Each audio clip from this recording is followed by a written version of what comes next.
โอ้ฝั่งลำน้ำโขงยามเมื่อแลงค่ำลงสาวเจ้าคงลงเล่นตามท่าสาวเจ้าคงสิเพลินหนักหนาคอยหรือมาคอยท่าสาวเจ้าอย่ามัวลองลอย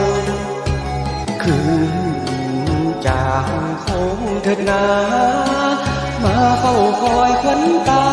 น้องอย่าช้าเพราะเราเฝ้าคอยโค้งพาใจค่อยนี้เลื่อนลอยเกรงฮักเฮาจะปล่อยไหลล่องลอยบอกรับคืนมาโอ้หนอแม่สาวฝั่งโค้งคอยหรือหลงคอยเจ้า